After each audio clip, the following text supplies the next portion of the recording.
cœur de l'information.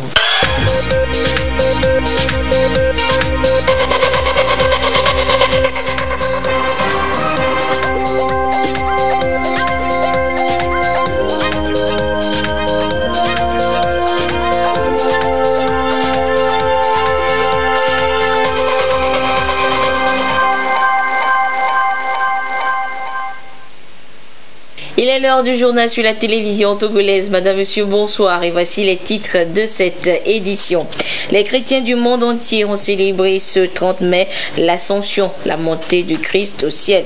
Ils ont réaffirmé une fois encore leur foi à travers chants d'allégresse dans leurs différents lieux d'adoration. Les échos dans cette édition. Plusieurs mesures ont été prises pour garantir une sérénité d'activité aux entrepreneurs togolais. Et cette semaine, ils sont appelés à les redécouvrir pour mieux en bénéficier. Et puis, il y a 42 ans était instituée la journée de l'arbre, le 1er juin. Une initiative pour préserver le couvert végétal togolais. 4 décennies après, quels sont les acquis de cette journée? Les réponses dans ce journal. Voilà donc pour les titres. Ce jeudi donc, les chrétiens du monde célèbrent l'ascension ou la montée de Jésus-Christ au ciel. Chez les catholiques, une messe a été dite ce matin à cet effet et à la cathédrale Sacré-Cœur de Lomé. Moment d'adoration et de renouvellement de leur foi en Christ. Le compte rendu avec Ramdan Bassina. Après sa mort le vendredi saint et sa résurrection le dimanche de Pâques, Jésus-Christ est monté vers son Père. Cet événement marque la fin de sa mission sur terre et le début de l'activité missionnaire des apôtres. Les fidèles catholiques du monde entier célèbrent en ce jour l'ascension et renouvellent ainsi leur foi en Christ Sauveur. L'ascension du Christ, célébrée 40 jours après la Pâque, annonce la venue du Saint-Esprit et la formation de l'Église. Ici à la cathédrale Sacré-Cœur de Jésus de Lomé, les textes bibliques tirés du livre de Luc et des Actes des Apôtres appellent les fidèles à l'espérance d'une vie nouvelle. Marcher dans les pas de Jésus et surtout le faire vivre à travers les actes, telles sont les recommandations du Père célébrant. L'ascension fait la charnière entre l'histoire de Jésus et l'histoire des chrétiens. Ceci m'amène à faire 3 réflexions sur l'ascension du Seigneur. Première réflexion, le Christ disparaît aux yeux de ses apôtres et entre dans la gloire du Père. Il est glorifié par le Père. Pour nous, Jésus, notre Seigneur, c'est notre Seigneur qui entre dans la gloire, est invisible de son Église. Deuxième réflexion, le christianisme est l'histoire de la fidélité des hommes à un maître absent. Mais la mission continue. Troisième réflexion, le Seigneur passe donc le relais. C'est donc le temps des apôtres ou encore le temps de l'Église. À la suite des apôtres, les chrétiens de tout temps et de tout lieu sont appelés à rendre le Christ visible par leur témoignage de vie.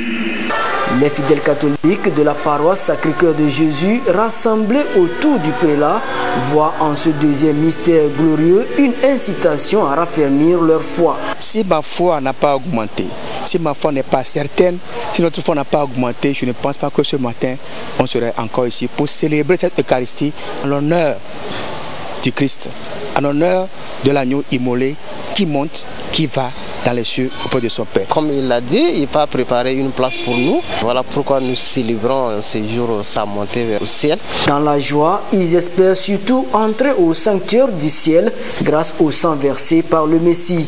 En attendant que l'agneau immolé envoie le Saint-Esprit 10 jours après son ascension, les fidèles prient pour que l'amour triomphe sur la haine partout dans le monde. 40 jours après sa résurrection, Jésus-Christ est donc monté au ciel. Et les fidèles chrétiens se rappellent de cette élévation à travers culte et messe. À Apégame, les fidèles de l'église évangélique presbytérienne du Togo ont également commémoré ce jour à travers un culte durant lequel ils ont prié pour le Togo et surtout pour les élections locales à venir. Le compte rendu avec Robert Kotogwe et Ramdan Lassina.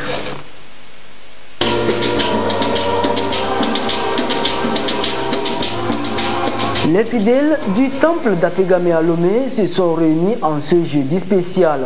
Comme les disciples de Jésus-Christ à Béthania, 40 jours après sa résurrection parmi les morts. À travers ce culte, ces fidèles chrétiens et le corps pastoral commémorent la montée du Seigneur auprès de son Père. Pour eux, cette ascension du Christ est une marque de raffermissement de leur foi. La montée de Jésus au ciel nous prouve et nous confirme que nous aussi nous aurons tôt ou tard une place à la droite du Seigneur. Cette place réservée n'est pas donnée à tout le monde. C'est ceux qui observent ses lois et ses commandements. C'est ceux-là qui seront à la droite du Tout-Puissant. Mon souhait, c'est d'emboîter le pas au Seigneur Jésus-Christ pour que moi aussi je sois auprès de lui au ciel dans l'avenir et que je fasse la volonté de Dieu. Tout ce que Dieu nous demande de faire, que je fasse ça.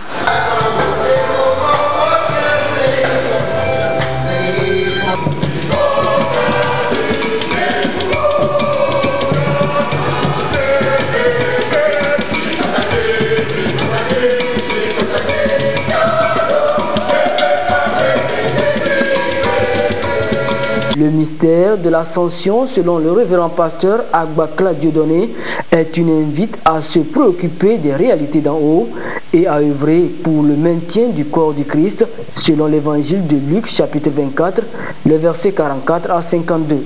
Si Jésus, dans son cheminement vers le ciel, est le thème que nous avons développé aujourd'hui, c'est une interpellation. Il va falloir que nous arrivions à mettre fin à certains comportements, à mettre fin à certaines attitudes que nous avons l'habitude de faire. Parce que ces attitudes charnelles ne nous permettront jamais, en aucun cas, de pouvoir accéder à ce demeure céleste que Jésus est allé nous préparer. À ce culte commémoratif de l'ascension du Christ, les fidèles d'Apégame ont aussi adressé une prière spéciale à Dieu pour une élection locale apaisée. Nous avons prié pour le Togo, notre pays, notre cher pays, parce que la Bible nous a instruit de toujours prier pour nos nations, parce que s'il y a la paix dans la nation, nous serons tous en paix. Et comme notre pays est en train de préparer l'élection locale, donc nous avons jugé d'intercéder en faveur de notre pays pour que ces élections puissent se dérouler dans de bonnes conditions, pour que règne à jamais au Togo la paix.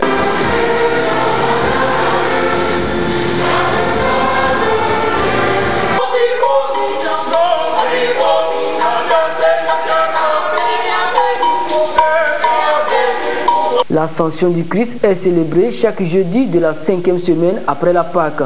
Après cette élévation au ciel, les fidèles chrétiens reviendront au temple d'Apégame, comme partout ailleurs, d'ici à 10 jours, pour se rappeler la venue du Saint-Esprit dans le monde, la Pentecôte.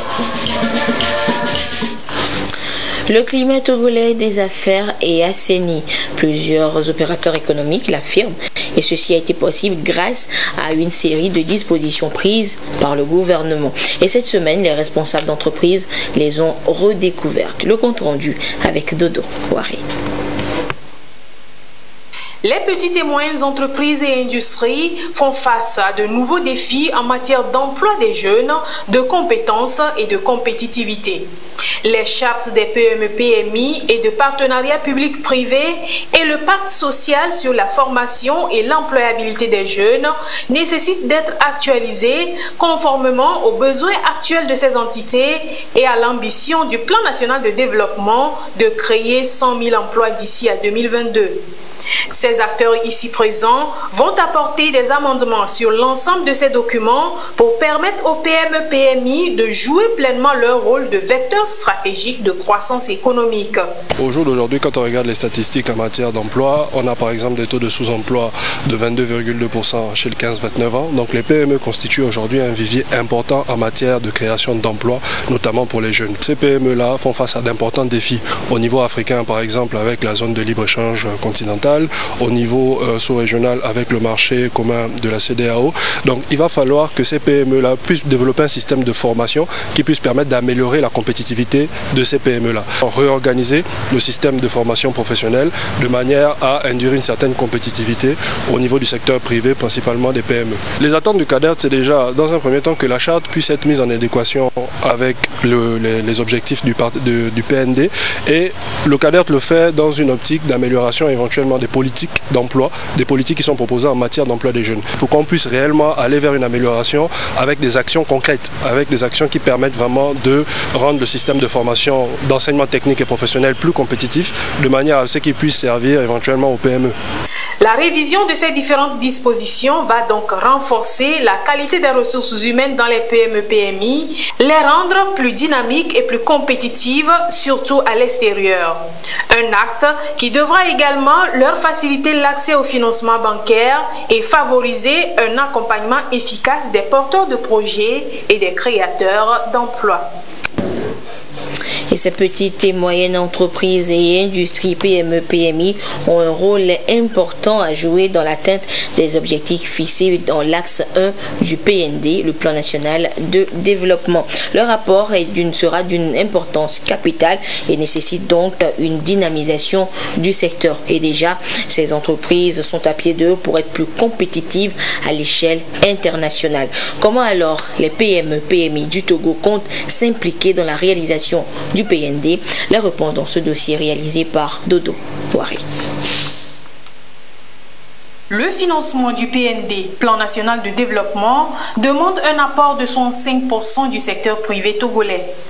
Un secteur essentiellement constitué des petites et moyennes entreprises et industries et de grandes unités industrielles. Le gouvernement ambitionne de créer 500 000 emplois à l'horizon 2022, comptant ainsi sur l'apport crucial de ce secteur. Les PME-PMI participent à 90% à l'activité économique du pays et donc occupent une place importante dans les politiques de développement compte tenu de leur efficacité à accompagner la croissance économique, notamment la création d'emplois.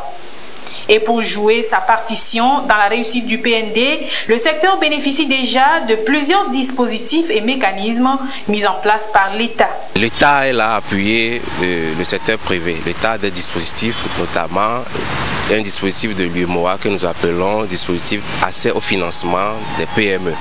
Ce dispositif permettra de renforcer les capacités des PME, PMI. Ce dispositif permettra aussi à accélérer l'accès au crédit, à refinancer les banques qui financent les PME, PMI dans le cadre de ce dispositif-là.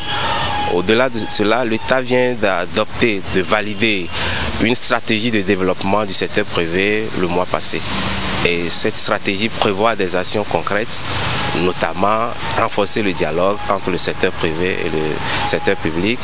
Notamment également, cette stratégie prévoit un acte spécial qui permettra de renforcer la compétitivité des PME-PMI. Vous savez qu'aujourd'hui, pour atteindre le marché, il faut avoir les normes de qualité. Vous savez que pour vendre à l'extérieur aujourd'hui, il faut respecter les normes sanitaires, phytosanitaires, il faut respecter les normes environnementales. Donc l'État se met à la disposition des PME pour renforcer leurs capacités, renforcer leur compétitivité. Et comme nous sommes dans un marché régional aussi, l'État utilisera les dispositifs de la sous-région pour pouvoir renforcer le secteur privé. Les PME-PMI sont donc des acteurs clés dans le processus du développement durable et de la croissance inclusive. Avec un climat des affaires en nette amélioration, un cadre favorable aux investissements étrangers pour l'accès au financement, les PME-PMI vont contribuer à la réalisation du PND. Il faudra également renforcer les stratégies de financement public-privé avec plus d'innovation pouvant relever les défis liés au développement du secteur. Les PME-PMI sont déjà dans une dynamique d'actualisation des documents de charte et de partenariat public-privé pour l'adapter aux ambitions du PND. Et le Forum économique Togo-UE, prévu à Lomé les 13 et 14 juin prochains, reste un espace d'échange économique pour leur permettre de répondre efficacement aux attentes du gouvernement. La réunion des experts en charge de l'information de la CEDEAO ouverte hier à Lomé s'est achevée cet après-midi. Des recommandations ont été formulées pour la mise en place effective prochaine d'une radio régionale. Le compte rendu avec Jules Afanchao et Carmen Madjé à Kako. La CEDEAO veut mettre en place une radio sous-régionale pour mieux réussir à son intégration. Pour rendre effective l'opérationnalisation de cette radio, des experts de l'information des États membres de l'espace communautaire se sont retrouvés à Lomé pour 2 jours de travaux afin de définir les contours techniques de la mise en place de cette radio. À l'issue de la rencontre, des recommandations ont été faites par les experts. Les recommandations portent sur 3 points. Le financement, le fonctionnement de la radio et l'organisation. Et à chacun de ces 3 points, chaque acteur, à savoir les États membres bien sûr, en premier lieu, la Commission, il y a eu un certain nombre de recommandations qu'ils doivent mettre en œuvre. Une fois que ces recommandations sont acceptées, nous allons les mettre sous forme de plan d'action. Et puis maintenant les piloter pour que ça soit mis en œuvre. Et l'objectif final, c'est le fonctionnement. Vous allez constater le fonctionnement de la radio régionale et on s'est donné à l'horizon 2020.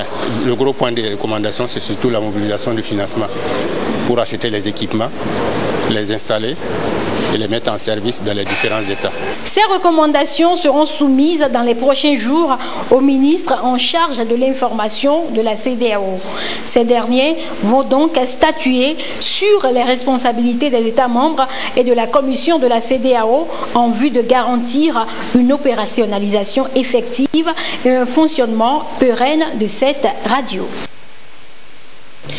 Le projet national de promotion de l'entrepreneuriat rural au Togo, PNPER, a confié la composante relative à la facilitation de l'accès aux services non financiers à la DOSI, la délégation à l'organisation du secteur informel. Et la DOSI assure l'accueil, le pré-diagnostic et l'enregistrement. Afin de mieux remplir cette tâche, la délégation a jugé nécessaire de former les animateurs de guichets dans les différentes régions. L'étape de la CARA avec Nestor. Bonjour. Pour la transformation progressive et durable de l'économie rurale togolaise, le gouvernement a conçu le projet national de promotion de l'entrepreneuriat rural. Il s'agit pour le PNPER de contribuer à la réduction de la pauvreté et à l'amélioration des conditions de vie en milieu rural, en particulier pour les jeunes et les femmes, à travers le développement de l'entrepreneuriat rural créateur d'emplois. Le PNPER offre aux demandeurs d'appui un diagnostic qui permet de détecter les besoins en accompagnement qui leur sont nécessaires. À l'issue des séances de sensibilisation et d'information, des porteurs d'initiatives économiques ont adressé des demandes d'appui dans les 5 régions du pays. Pour répondre aux demandes, le PNPER a confié la composante A, qui est la facilitation de l'accès aux services non financiers, à la délégation à l'organisation du secteur informel. C'est par rapport à cette mission que la DOSI tient cette session de formation à l'endroit des animateurs de guichet. Pour cet atelier, il est question de renforcer les capacités des animateurs de guichet de la DOSI pour la mise en œuvre de ce projet. Et ils seront chargés d'abord de l'accueil et de l'orientation des promoteurs, de la présélection de ces promoteurs, du pré-diagnostic des demandes des promoteurs et de l'enregistrement de toutes les demandes au niveau de la base. Le pré-diagnostic consiste à étudier ces dossiers, bien ces demandes, avant de les soumettre au comité. Au niveau de chaque région, il y a un comité de sélection régionale qui est mis en place pour l'étude finale de ces demandes. Les dossiers qui seront retenus pourront alors bénéficier de financement. L'enveloppe destinée au PNPER est de 19 milliards de francs CFA, un financement obtenu du FIDA, Fonds international pour le développement agricole. Le programme annuel américain Young African Leaders Initiative, YALI, vient encore de retenir 10 jeunes Togolais pour y prendre part du côté des États-Unis pour le compte de cette année 2019. Il s'agit d'une rencontre d'échange et de partage d'expériences entre la jeunesse du continent africain et celle des États-Unis dans divers domaines. Le compte rendu avec Gérard Lagoudou. Ils sont au total 10 boursiers admis au programme Young African Leaders Initiative YALI 2019. Par ce programme élaboré par l'ancien président des États-Unis d'Amérique Barack Obama, il est question de soutenir les jeunes leaders africains engagés dans la promotion de la croissance et la prospérité, renforcer la gouvernance démocratique et améliorer le climat de paix et de sécurité sur le continent africain. Depuis 2014, 3700 Africains ont bénéficié de 6 semaines de cours universitaires de formation en leadership et réseautage dans des universités américaines. Cette année, 700 participants du continent africain, dont 10 Togolais, sont attendus dans 3 domaines: engagement civique, business et leadership, puis administration publique. Ils ont été choisis non parce qu'ils ont le potentiel d'être des leaders, mais parce qu'ils les sont aujourd'hui même. Ce sont des leaders ici à Togo et on espère que ce programme sera à le profit d'eux de pouvoir améliorer même les efforts qu'ils font déjà. Nous croyons que l'expérience et les connaissances acquises grâce à la Bourse Mandela leur permettront d'aller encore plus loin dans la création de changements positifs dans leur communauté ici à Togo. D'après ce que j'ai vu, la passion, dynamisme et l'esprit de nos Mandela Washington Fellows ici présents, je suis convaincu que l'avenir est prometteur. Ces jeunes Togolais comptent mettre à profit ce rendez-vous du continent africain avec les États-Unis d'Amérique pour être des leaders de demain dans les secteurs retenus pour la formation. Aujourd'hui au Togo, la technologie n'est pas appliquée à la médecine. Moi, je m'en vais dans une université qui a formé beaucoup de personnes dans le domaine technologie, dans le développement des affaires. Et aussi, la ville de Chicago est une ville où on a plus de 40 organisations qui travaillent sur la technologie appliquée à la médecine. Donc, c'est de rencontrer ces gens, partager leur expérience, apprendre d'eux. Je serai à l'université Indiana. Ma passion se situe dans le domaine de l'eau, l'hygiène et l'assainissement.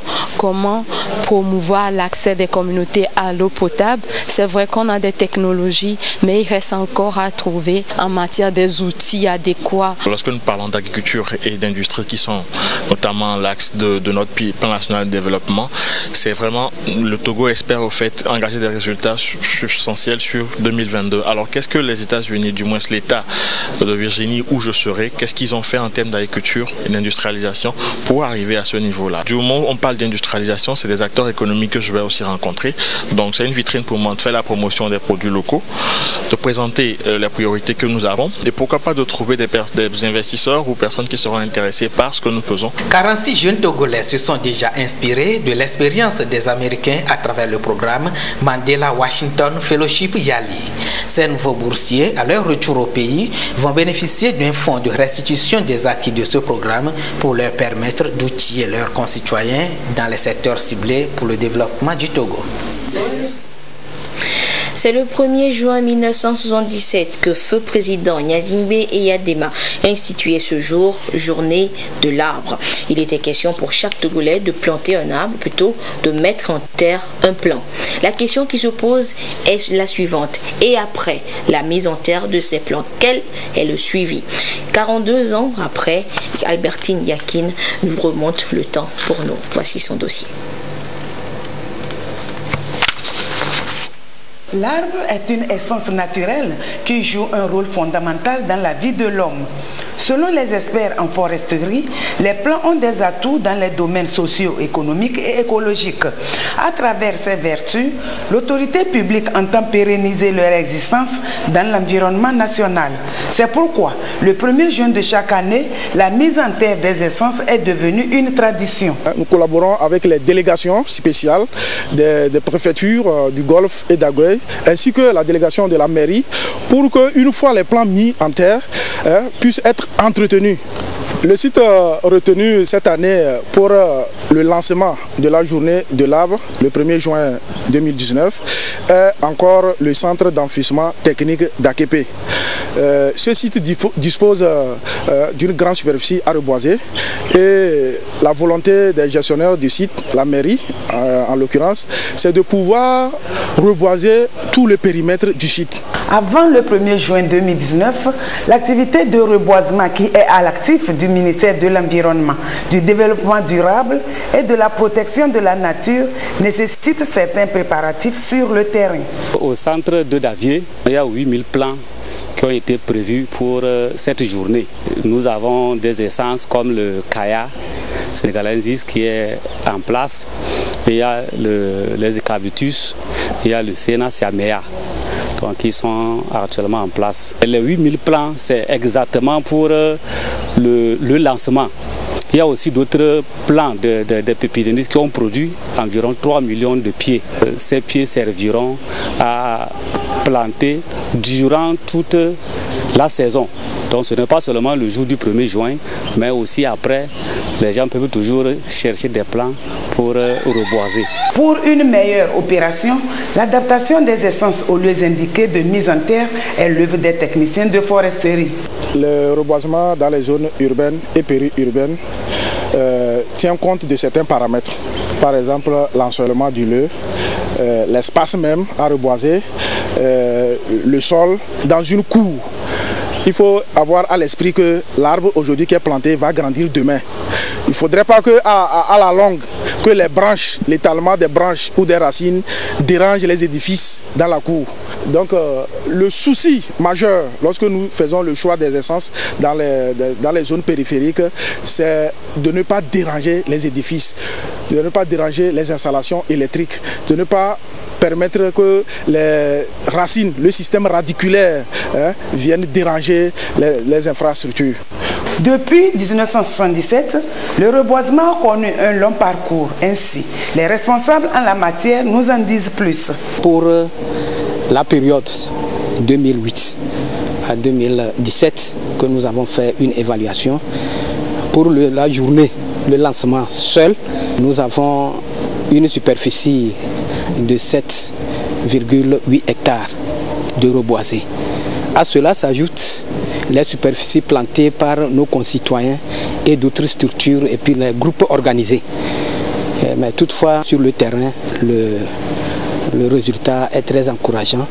Avec l'institution du 1er juin, il y a un engouement parce que aujourd'hui toute la population est consciente des problèmes, des effets pervers des changements climatiques. Et comme c'est seul le reboisement qui peut nous amener à trouver des solutions idoines, donc toute la population s'engage. La mise en terre d'un plan chaque année relève un certain nombre de défis liés à la dégradation des sols. Il s'agit des inondations qui sont un grand fléau que vivent certaines communautés. Également, les arbres présentent un potentiel et des vertus. Le reboisement est un processus qui favorise la croissance des forêts en matière de gestion durable. Du matériel de protection et de collecte de karité a été remis au groupement spécialisé dans la transformation du karité au niveau de la région des Savanes. C'est un appui de la STK, la Société togolaise de karité. À quoi servira ce matériel? Désiré Aloy nous le dit. Le processus. La filière karité très porteuse fait partie aujourd'hui du secteur agricole, moteur de croissance économique. Au Togo, des efforts sont consentis en amont pour booster et sécuriser la production nationale dont les retombées contribuent à améliorer l'autonomisation économique des femmes, surtout en milieu rural. Dans le cadre du programme d'appui aux populations vulnérables PAPV, les groupements de femmes dans la filière au niveau de la région des Savanes reçoivent un appui en matériel de protection et de collecte pour leur permettre de mieux faire face aux besoins exprimés. Pendant la formation, elles avaient exprimé le besoin d'avoir des choses pour se protéger, pour aller chercher le karité. Donc c'est juste pour qu'elles augmentent les quantités qu'elles prennent. La région des Savanes est la région où il y a plus de karité. Donc c'est une région capitale pour la filière karité. L'autonomisation de la femme passe par là et je suis fière de les voir aussi nombreuses. Nous souhaitons que cette année, qu'elles fassent 10 fois plus avec ce matériel. Je sais que la femme togolaise est une battante et elle se bat. C'est une étape importante dans le vaste programme de durabilité de la filière avec le soutien du gouvernement togolais et ses partenaires. Je suis vraiment heureux avec Maman Kiala de tout ce qu'il nous a donné, comme les matériels à travailler dans notre scope. Nous allons bien utiliser les matériels pour que le travail marche bien, pour que le Togo se développe. Nous sommes sortis dans la pauvreté. Maintenant, nous allons travailler de plus en plus. Même ceux qui ne sont pas dans notre groupe, arriver à la maison, je les former à toutes les femmes de travailler comme nous pour réussir un autre jour comme nous aussi. On doit bien protéger maintenant le karité. On doit la planter. Même si je vois que le Queen qui est en train de couper l'arbre, je vais chercher les eaux forêts pour la dire que ça ne se fait pas, qu'ils sont en train de détruire les arbres, puisque c'est l'environnement du milieu. Le Togo fait partie de l'Alliance globale du karité. Pour les acteurs, il faut davantage renforcer les capacités productives des femmes à travers le pays pour plus de rendement afin de contribuer à la croissance économique et répondre à l'acte 2 et 3. Eduslam, acte 3, c'était le week-end dernier du côté de l'Institut français à Lomé. Les élèves venus des collèges et lycées de Lomé ont essayé de manier la langue de Molière à travers le slam. Le compte rendu avec Ulrich Amega, Kwasiglé et Sandra Aziabé. Jusqu'à pour attendre notre but. Des mots, des vices, les mauvais comportements ici décriés à travers des vers déclamés. Ta mère n'a que ses yeux pour pleurer. Pleurer son fils incarcéré, sachant avec conviction qu'elle a échoué. Beaucoup de gens souffrent sous ce mot. Tant de potentiels sont gâchés. Dans l'ignorance, ils sont coincés, car ils n'ont pu être éduqués. Je me sens mal. Je suis donc navrée si mes expressions vous semblent sales. Mais faudrait que je vous les dise ces vérités qui blessent et ensuite j'irai vous soigner en Grèce. Ils sont venus de 5 établissements scolaires pour cette compétition dénommée Eduslam édition 3. Une compétition qui a mis aux prises 8 candidats en vue de tester leurs compétences en expression française. Garçons et filles, peuples et citoyens, venez ensemble, guérissons cette plaie à l'aide de nos moyens.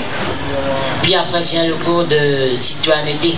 On découvre 2 notions, le civisme et la civilité. Non seulement on doit les apprendre, mais aussi les pratiquer. À l'issue des épreuves, Ayovi Albertine Kousoubo du lycée de Tokoin est sortie du lot avec le premier prix. Je suis l'incarnation des mots qui rebondissent sans cesse, des mots à travers lesquels je lis, je socialise, je conscientise et j'attise. À travers les vers de mon âme, je clame, j'acclame, je déclame et je réclame. C'est un grand honneur pour moi et je suis très contente d'avoir eu à participer pour une deuxième fois et à gagner. On a choisi l'éducation à la citoyenneté parce que nous remarquons certaines choses en milieu scolaire que nous devons corriger. Par exemple, la dépravation des mœurs, le non-respect des biens publics. La 2e et la 3e place de cette compétition Eduslam sont revenus respectivement à Akakovi John et Bojona Justin. Eduslam compte mobiliser plus de jeunes pour la 4e édition dans le but de promouvoir l'éducation, le civisme et la citoyenneté. Et nous ouvrons à présent la dernière page des sports de ce mois de mai avec notre nouvel ami de tous les jeudis, Jean Kofi Ededi. Jean, bonsoir. Bonsoir, Alita. Jean, les jeunes pensionnaires du centre de formation AS Nilim Foot d'Adétikopé auront désormais une tactique de jeu. Oui, Alita. L'unique tactique de jeu retenue pour toutes les catégories est le 4-4-2. Ainsi, en a décidé le staff technique du 10 centre. Les raisons de ce choix est à travers ce sujet de Pascal Aflin Johnson.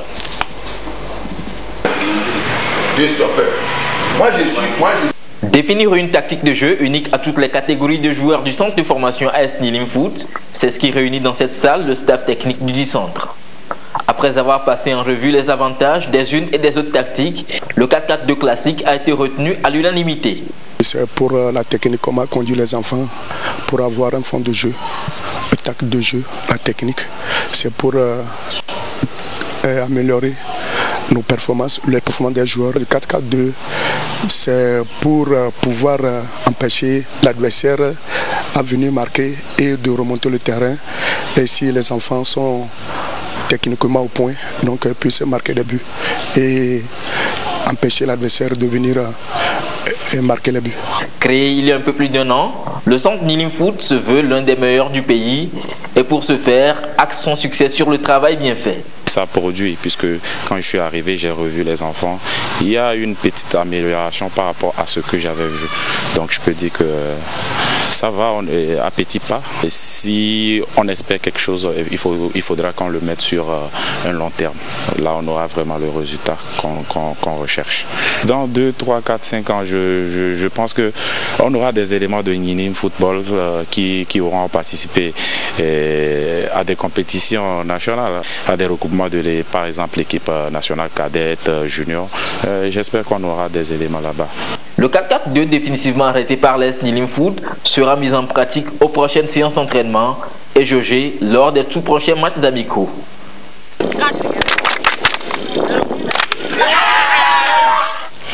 Jean, à ce côté, le mois de Ramadan rime avec le football. Oui, effectivement, Anita, pour donner un cachet sportif à ce mois de Ramadan, les cadres de Tchaoudjo ont organisé un tournoi de football.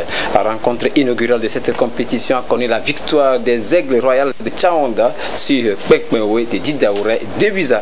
C'était le week-end dernier au stade municipal de Sokoli. Compte rendu la marque Bojona.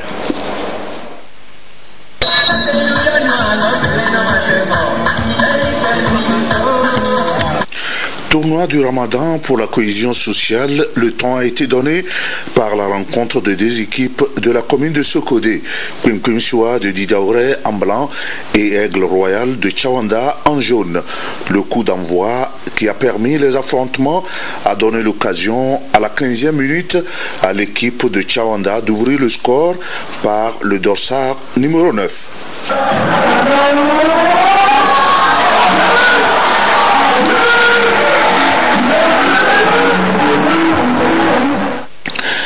À la 31e minute, toujours de la première période, le numéro 10 de Kwimkwimsua de Didaouré égalise. Aigle Royal de Tchawanda double la domination et marque son second but à la 43e minute sur un coup franc exécuté par le capitaine de l'équipe. Les deux équipes vont à la pause. La deuxième période a été marquée par des tentatives de part et d'autre, mais aucun but n'a été enregistré. Temps réglementaire, Aigle Royal 2, Kwimkwimsua 1. Le tournoi a bien démarré et je suis satisfait de ce que nous avons. Vous-même, vous avez vu, tout le monde a été satisfait. Nous pensons que ce sera comme ça du début jusqu'à la fin. 12 équipes masculines et 2 équipes féminines prennent part à ce tournoi du Ramadan parrainé par les cadres de Tchaoudjo. Les préliminaires se poursuivent sur différents terrains de la commune de Sokodé. La finale se jouera samedi après la fête du Ramadan. Oui, Jean, une dernière information. Oui, c'est pour ajouter que nous donnons rendez-vous à nos très chers téléspectateurs samedi à partir de 13h45 pour sport et détente. Merci Jean et on se retrouve jeudi prochain. Merci Anita. Et nous terminons avec ce communiqué du gouvernement. Le gouvernement rappelle à la population togolaise que la traditionnelle opération Togo propre du premier samedi du mois aura lieu ce samedi 1er juin 2019 de 6h à 8h sur l'ensemble du territoire national. Il invite à cet effet les habitants des quartiers, des villes et campagnes, les chefs des services administratifs, les responsables des sociétés publiques, parapubliques et privées, les autorités municipales traditionnelles et religieuses, les comités de développement des quartiers, les associations et organisations de défense de l'environnement et de promotion du civisme et de la citoyenneté à se mobiliser massivement pour la réussite de cette opération. Les associations et groupes organisés qui désirent bénéficier de la couverture médiatique des organes de presse publique et de l'assistance technique de l'ANASAP sont priés de prendre attache avec les cadres de la direction de la formation civique, joignable au numéro de téléphone 90 91 55 11 ou le 99 46 30 27 qui se chargeront de communiquer à ces services les lieux retenus pour les opérations de salubrité. Et c'est sur ce communiqué que se referme cette édition. Merci de votre fidélité à la télévision togolaise et une fois encore, bonne fête de l'Ascension à tous les chrétiens du Togo et du monde. Au revoir.